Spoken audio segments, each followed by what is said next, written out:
இந்த வீடியோ கொஞ்சம் பாருங்களேன். 2 சிங்கம் சேர்ந்து ஒரு காட்டை மாத்தி மாத்தி ஆட்சி பண்ணிச்சான். அந்த 2 சிங்கமும் தன்னோட பசிக்காக வேட்டையாடாம நான் தான் இந்த காட்டுக்கு ராஜா, என்னை தொட்டா உனக்கு இதுதான் நிலைமைன்னு காட்டுறதுக்காகவே வேட்டையாடிச்சான். இதை பார்த்து அந்த காட்டுல வாழ்ற மற்ற மிருகங்கள்லாம் சிங்கத்துக்கு பயந்து அதோட குட்டிங்களை மறைச்சு வாழ்ந்துட்டு இருந்துச்சான். இதெல்லாம் நடந்துட்டு இருக்கும் போது அந்த காட்டுக்கு ஒரு சின்ன சிங்கம் வழி தவறி வந்துருச்சான். அதை பார்த்த ஒரு தாய்மான் இந்த விஷயம் அந்த சிங்கங்களுக்கு தெரிஞ்சா இந்த குட்டியை கண்டிப்பா கொன்றுன்னு சொல்லிட்டு அந்த சிங்க குட்டியை தன் குழந்தை மாதிரி தத்தெடுத்து வளர்க்க ஆரம்பிக்கிறான். இதெல்லாம் நடந்துகிட்டு இருக்கும்போது அந்த சிங்க குட்டியோட கால் ஒரு புதர்ல மாட்டிக்கிட்டு பலத்த காயத்துக்கு உள்ளாகுது. அதோட ரத்த வாசம் காடு முழுக்க பரவ ஆரம்பிக்குது. இதை பார்த்த தாய்மான் அந்த குட்டியை காப்பாத்துறதுக்காக தன் கொம்ப ஒரு பாறையில முட்டி உடைச்சுக்குது. அந்த இளரத்த வாசத்தை ருசிக்க தேடி வந்த அந்த சிங்கங்களுக்கு பயங்கர அதிர்ச்சி.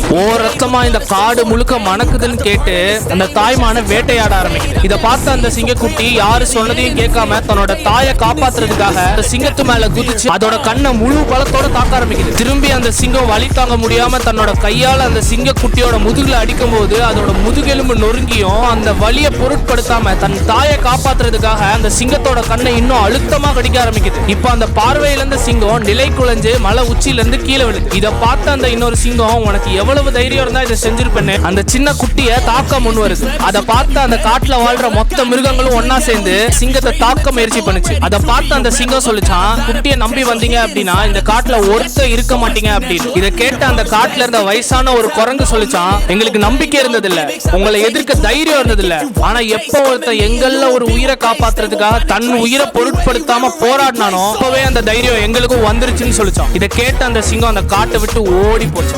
இந்த மாதிரி தாங்க நீங்க ஒரு விஷயத்தை ஆசைப்பட்டா உங்களால இது முடியாது, அதுக்கு பேக்ரவுண்ட் வேணும், பணம் வேணும்னு சொல்ற எவனா இருந்தாலும் சரி, ஐ வில் காங்கர்னு கமெண்ட் பண்ணிட்டு தெய்வத்தால் ஆகாதனும் முயற்சிதன் மெய்வருத்த கூலி தரும்னு சொல்லிட்டு ஃபாலோ பண்ணிக்கோங்க. இன்னும் வெறித்தரமான கண்டென்ட்லாம் அந்த வேலை